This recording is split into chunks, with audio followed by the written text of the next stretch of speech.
पड़ोसन बनी बहू। रानी अपने परिवार वालों के साथ काफी खुश थी, और आखिर वो खुश होते भी क्यों नहीं।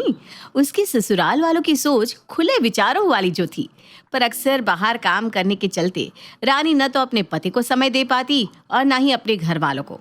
ऐसे ही एक रात रानी अपना फोन बेड पर पटक कर अपने सर पर हाथ रखकर बैठ जाती है। रानी को इतना परेशान देखकर रोहित उसके पास आता है और उसकी परेशानी का कारण पूछता है। क्या हुआ रानी, तुम इतने परेशान क्यों हो? क्या बताऊं रोहित, मैं बहुत थक गई हूँ। कल संडे है और संडे वाले दिन भी मुझे ऑफिस बुला रहे हैं। कभी कभी तो मैं अपने ऑफिस से बहुत परेशान हो जाती हूँ, पर क्या करूँ, ऑफिस छोड़ भी तो नहीं सकती ना। पर आप कर भी क्या सकते हैं।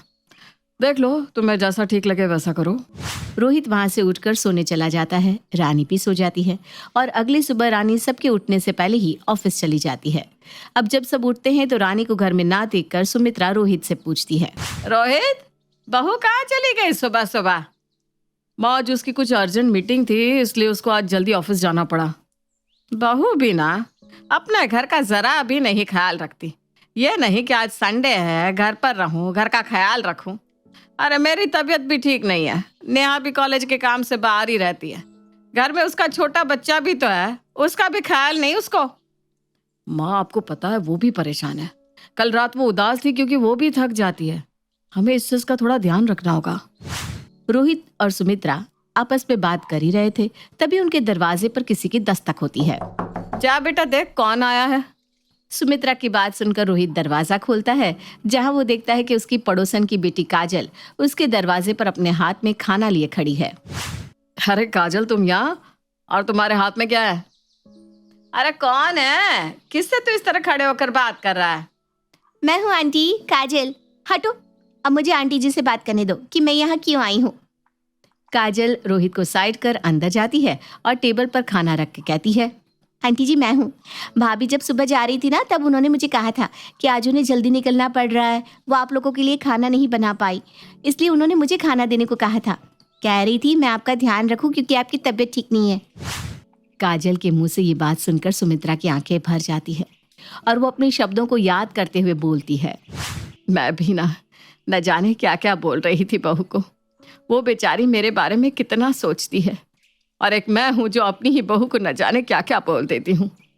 क्या हुआ आंटी जी, क्या सोचने लगी आप? कुछ नहीं बेटा, बस ऐसे ही। ऐसे क्या बना कर लाई है तू? आप ही देख लीजिए। आरुष कहाँ है? उसके लिए मैं बॉर्नविटा लेकर आई हूँ। वो अपने कमरे में सो रहा है ना? हाँ, ठीक है, मैं अभी उसके पास जाती हूँ और उसे उठा कर लाती हूँ। काजल तो वहां से चली जाती है, पर ये सब देखकर रोहित अपनी माँ से कहता है। देख रही हो माँ, आपकी बहू आपका और हमारा कितना ख्याल रखती है, और एक आप है जो उसको कभी नहीं समझती। रोहित की बात सुनकर सुमित्रा उसकी बातों का कोई जवाब नहीं देती, बस मुस्कुराती रहती है। वहीं काजल भी आरुष को उठा कर ले आती है, जिसके बाद सभी लोग साथ में सुबह का ब्रेकफास्ट करते हैं। सुबह से शाम हो जाती है, पर अब तक रानी घर नहीं आई थी। शाम को एक बार फिर काजल खाना लेकर आ जाती है। अरे तू क्यों हमारी इतनी चिंता करती है? अभी रानी आती होगी। भाभी को आने में न जाने कितना समय लगेगा, और घर आकर थकी हारी खाना थोड़ी ना बनाएंगी। काजल की बात सुनकर अब सब शांत हो जाते हैं और खाना खाने लगते हैं। आज किसी को भी रानी का ख्याल नहीं आता। कुछ देर बाद काजल वहां से अपने घर चली जाती है और उसके जाते ही रानी आती है। काजल को अपने घर के बाहर देख रानी को कुछ समझ में नहीं आता। वो कोई रिएक्ट ना करते हुए घर के अंदर जाती है। रानी के हाथ में सामान रखा था। वो खुशी से अपने घर वालों को आवाज लगाती है। माँ जी, रोहित, आरुष, कहाँ हो आप? देखो आज मैं सबके लिए क्या लाई हूँ। रानी की आवाज सुनकर सभी बाहर आते हैं। रानी के हाथ में सामान देखकर रोहित पूछता है। रानी, ये तुम्हारे हाथ में क्या है? आज मैं लेट हो गई ना, तो मैंने सोचा क्यों ना मैं हम सबके लिए बाहर से कुछ लेकर आऊं। चलो आप सब डाइनिंग टेबल पर आ जाओ, मैं भी आप लोगों के लिए खाना निकालती हूँ।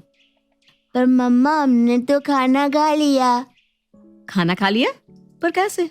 माँ जी की तबीयत खराब है, रोहित आप लोगों का ख्याल रख रहे हैं, तो फिर खाना बनाया किसने? काजल बुआ ने। क्या? काजल? पर वो यहाँ क्यों आई थी? मतलब मैंने तो उसको सुबह और दोपहर का खाना देने को कहा था, लेकिन वो रात को क्यों आ गई? हमें लगा रात का खाना भी तुमने ही कहा होगा देने को, इसलिए वो यहाँ आई है। वैसे भी तुम बिजी इतनी रहती हो।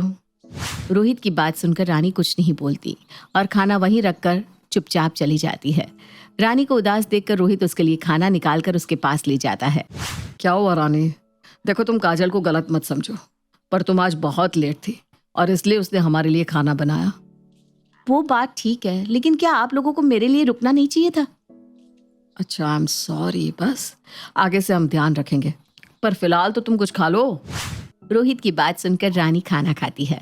रोहित और रानी आपस में बात कर रहे थे, तभी वहां आरुष आता है और अपनी माँ से कहता है, मम्मा कल स्कूल में पीटीएम है, पीटीएम में मम्मी पापा का आना जरूरी है। हाँ बेटा, हम जरूर आएंगे। अभी रात ज्यादा हो रही है ना, एक काम करो, आप अपने कमरे में जाओ और सो जाओ। मम्मा आप आओगी ना? आरुष की बात सुनकर रानी रोहित का चेहरा देखने लगती है और आरुष को हाँ में जवाब देकर उसको उसके कमरे में भेज देती है। अब अगले दिन फिर रानी जल्दी जल्दी ऑफिस के लिए निकल जाती है। रानी अपने घर को, अपने बेटे को और अपने पति को जरा भी समय नहीं दे पा रही थी और आज तो उसके बेटे की पेरेंट्स मीटिंग भी थी, इसलिए वो अपने बॉस के पास जाती है हाफ डे लेने के लिए, पर उसका बॉस उसे हाफ डे देने से साफ मना कर देता है। वहीं आरुष अपनी माँ की राह देखता रहता है, पर रानी नहीं आती। तभी काजल वहां साड़ी पहनकर आती है। रोहित आज भी भाभी नहीं आई, अगर तुम बुरा ना मानो तो क्या मैं आरुष की पीटीएम में आऊँ उसकी बुआ बनकर? वैसे भी यहाँ नेहा नहीं है, आंटी बीमार है, तो क्या मैं? काजल की बात सुनकर रोहित उसको हाँ कर देता है और आरुष की पेरेंट्स मीटिंग को अटेंड करता है। शाम को जब रानी घर आती है तब, आई एम सो सॉरी बच्चा, मुझे छुट्टी नहीं मिली। मैंने बात की थी सर से, बट मम्मा मुझे आपसे बात ही नहीं करनी। आरुष वहां से चला जाता है और रानी रोहित की तरफ देखने लगती है। रोहित, सच में मैं आना चाहती थी, पर बस करो रानी, कोई बात नहीं, तुम्हारी जगह काजल ने अटेंड कर ली मीटिंग। रोहित, मैं ये क्या देख रही हूँ? मतलब मैं ऑफिस में बिजी क्या हुई, काजल का आना जाना कुछ ज्यादा ही नहीं हो गया? हर चीज में काजल। अरे तो क्या हो गया? अब तुम अपने बच्चे को टाइम नहीं दे रही, इसमें हमारी तो गलती नहीं है ना? रोहित भी आज रानी से गुस्से में बात करके वहां से चला जाता है। इस बात से परेशान रानी भी उदास हो जाती है और अब वो काजल के बारे में कुछ ज्यादा ही सोचने लगती है। अगली सुबह रानी जब अपने ऑफिस जा रही थी तो उससे पहले वो काजल से मिलती है। आइए ना, बैठिए। नहीं काजल, मैं बैठने नहीं बल्कि तुम्हें कुछ समझाने आई हूँ। थैंक यू, तुम इतना ख्याल रख रही हो, पर अब से तुम मेरे घर के मामले में मत आओ। मतलब अब मेरे घर में मत आना, चाहे कुछ भी हो जाए। मैं अपनी फैमिली को देख लूंगी, समझी? काजल कुछ नहीं समझ पाती। वहीं रानी भी अपनी बात बोलकर चली जाती है और परेशान होकर ऑफिस में हेड डाउन करके लेट जाती है। सपने में काजल रानी के मना करने के बाद भी रानी के घर जाती है और सबका ख्याल रखती है। उसका ऐसा नेचर देखकर सुमित्रा उससे कहती है, काजल, सच में तू बहुत अच्छी है। और एक मेरी बहू को देख, वो इतनी बिजी है, होश और हवास ही नहीं है अपने घर का। पता नहीं क्यों मैंने अपने बेटे की शादी उससे करा दी। मुझे तो तुझे अपनी बहू बनाना चाहिए था, पर कोई बात नहीं, वो कौन सा घर में रहती है, आज से तू ही मेरी बहू है। नहीं नहीं नहीं, काजल मेरी जगह नहीं ले सकती, मैं आपकी बहू हूँ माँ जी। नहीं नहीं नहीं नहीं नहीं, काजल नहीं। रानी चिल्ला रही होती है, तभी उसके चेहरे पर पानी आता है और वो सपने से बाहर आती है।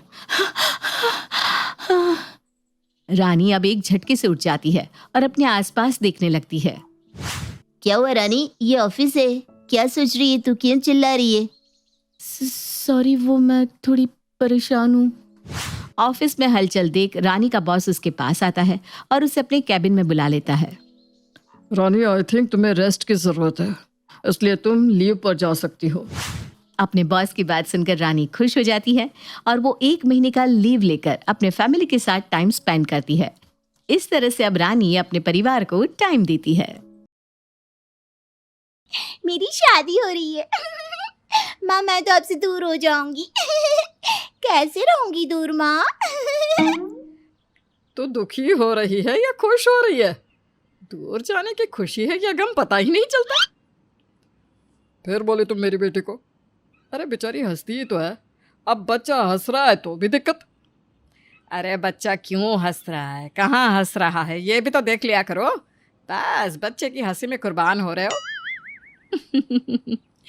अब माँ तो सारा दिन बेटी के साथ रहती है। अब वो जानती है कि बेटी के हंसने का कारण क्या होता है, कब होता है और क्यों क्यों होता है। फिर वो दिन भी आ जाता है जब बेटी हंसों की विदाई हो रही थी। माँ रो रही थी, सास समझा रही थी, लेकिन बेटी चिंता ना करें बहन जी, आपकी बेटी हमारी बेटी जैसी ही है। हम पूरा ख्याल रखेंगे, रोइए मत समधन जी। माँ आप ना अपना ख्याल रखना और मेरी याद आए ना तो ऐसे ही रो लेना माँ, जैसे मैं रो रही हूँ। अरे बेटा, माँ रो रही है, तू हंस रही है। माँ ना मेरा बेटा लाखों में एक है, लेकिन माँ से बिछड़ने का दर्द थोड़ा तो होना ही चाहिए ना। वो रो रही है बहन जी, बस थोड़ी अदा अलग है उसकी। वो तो ठीक है भाई साहब, लेकिन क्या बहू ऐसे ही हंसते हुए रोती है? बस समझ लीजिए कि आप लोगों के घर से आज से रोना धोना खत्म। मेरी बेटी हमेशा हंसेगी, दुख में भी और सुख में भी। और जहाँ बहू बेटी हंसती है वो घर स्वर्ग बनना तो तय है। हाँ जी, और घर वाले स्वर्गवासी। चलो अब तो हो लिया ब्याह, कोई कुछ नहीं कर सकता।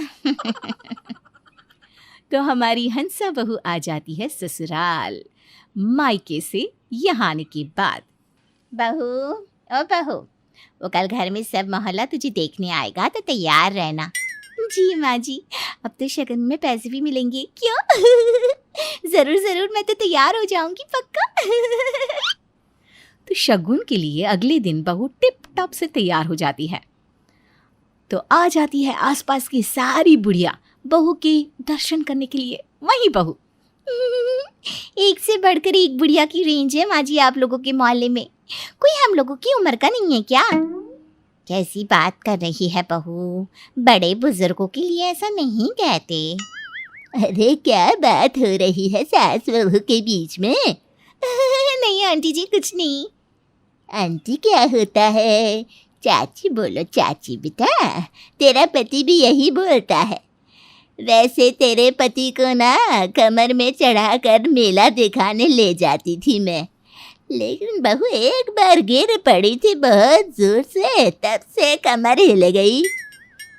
बहू बुढ़िया की बात सुनकर जोर जोर से हंसने लगती है। कब कैसे कहाँ गिर पड़ी, अब बोलिए तो। है, बड़ी बेशर्म बहू है। अरे मैं गिर पड़ी इस बात पर ये हंस रही है। नहीं नहीं चाची, मैं तो दुखी हूँ। अब कैसे जताऊँ दुख। सास को पता होता है बहू की आदत के बारे में, लेकिन पास की चाची को कौन समझाए। मैंने तो सोचा था बहू की मुंह दिखाई में 15,000 दूंगी, लेकिन अब तो 500 देने का भी मन नहीं हो रहा। बहू के हंसने की आदत से तो नुकसान ही नुकसान हो रहा है। सभी चले जाते हैं। माँ जी मैं तो चली खाना बनाने, फिर बर्तन कपड़ा झाड़ू। बहुत काम है माँ जी। चलो, ये तो है कि घर का काम खुशी खुशी करती है, मुंह नहीं बनाती। ठीक है बहू, जा जाकर काम कर। माँ जी मैं ना बहुत थक जाती हूँ। थोड़ा तो मदद कर लिया करो। अच्छा, तो ये वो वाली हंसी है। बहू देख, मुझे ही काम करना होता तो मैं तुझे क्यों घर लाती। सास भी बहू की तरह हंसकर आगे निकल जाती है। फिर एक रोज, माँ जी क्या बात है, आप काफी दुखी लग रही हैं। क्या हो गया?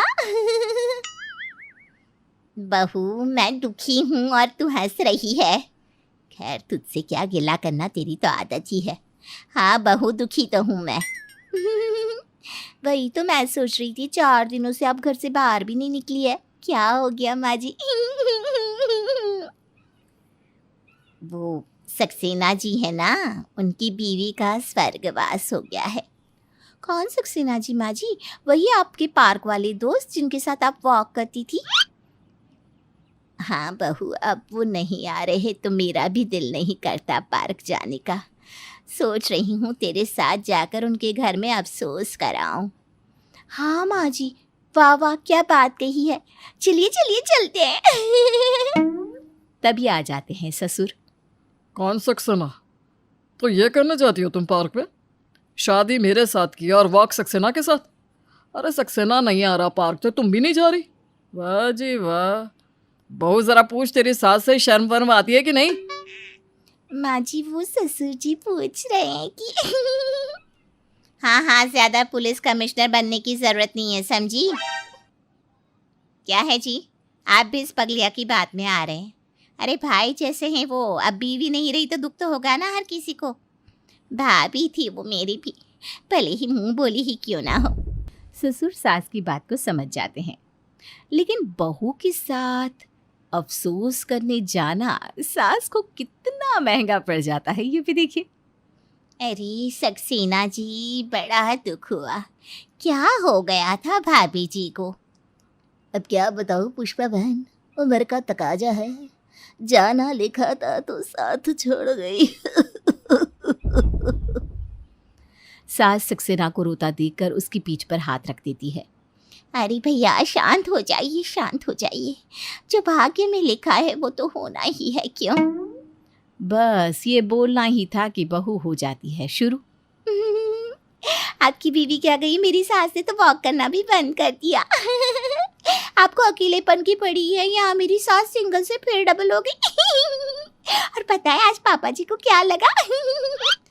अरे चुप हो जा बहू, चुप हो जा। उनकी बीवी नहीं रही है, दुखी है वो। क्या माँ जी, देखिए ना, मुझे भी तो दुखी है ना। क्या हो रहा है यहाँ पर है? बहन जी, तुम अपनी बहू को लेकर निकलो यहाँ से। ये ना हो कि मुझे तुम्हें यहाँ से धक्के देकर निकालना पड़े। मेरी बीवी नहीं रही और तुम लोगों को मजाक सूझ रहा है। अरे निकलो यहाँ से। सास बेचारी बहू को लेकर रिश्ते सुधारने गई थी, लेकिन बहू ऐसी निकली कि खैर घर आकर सास बहू को खूब झाड़ती है। इतना बोलती है, इतना बोलती है कि मैं अब ना इस घर में नहीं रह सकती, मैं जा रही हूँ। अरे पर हुआ क्या बताओगी? देखो वो माँ के मुंह बोले भाई हैं और तुमने क्या कर दिया? किसी की मौत पर हंसी उड़ाना सही नहीं है ना। मैं नहीं रहना चाहती अब। प्लीज़ मुझे मेरे मम्मी पापा के घर भेज दीजिए थोड़े दिनों के लिए।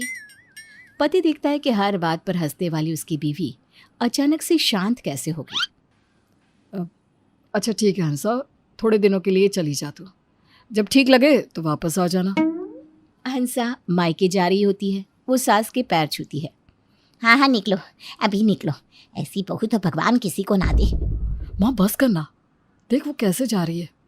बेचारी कल से एक बार भी हंसी नहीं है। अरे ना हंसी, मैं तो कहती हूँ जीवन भर रोए ये। निकाल इसे घर से बाहर। बहू बाहर चली जाती है, मायके की बस पकड़ती है।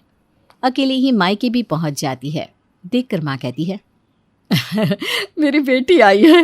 अरे बेटा दामाद जी कहाँ है? बेटी कुछ नहीं बोलती, वो सीधे अपने कमरे में चली जाती है।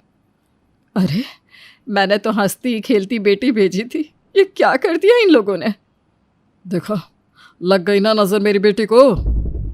बेटी खाने के टेबल पर आती है, खाना खाती है और सीधा रूम में। बात करिए जी दामाद जी से। बच्चों से बात क्या करना, सीधे इसकी सास को ही फ़ोन करता हूँ। नहीं नहीं आज नहीं, 2-4 दिन बाद करना, तब तक हम भी सोच लेते हैं। उधर ससुराल में पति भी शांत हो जाता है। वो भी घर में शांति से खाता पीता और किसी से बात किए बिना अपने कमरे में चला जाता। कैसा सा घर हो गया है बहू के जाने के बाद, जैसे मनहूसियत ही फैल गई है। भगवान, बहू के बिना घर कैसा लग रहा है। बहुत याद आती है बहू की। 2-4 दिन बाद सास बहू को लेने उसके मायके पहुंच जाती है। बहू सास को देखकर उनके गले लग जाती है। माँ जी मुझे माफ़ कर दीजिए, मैं कभी भी अब नहीं हंसूंगी।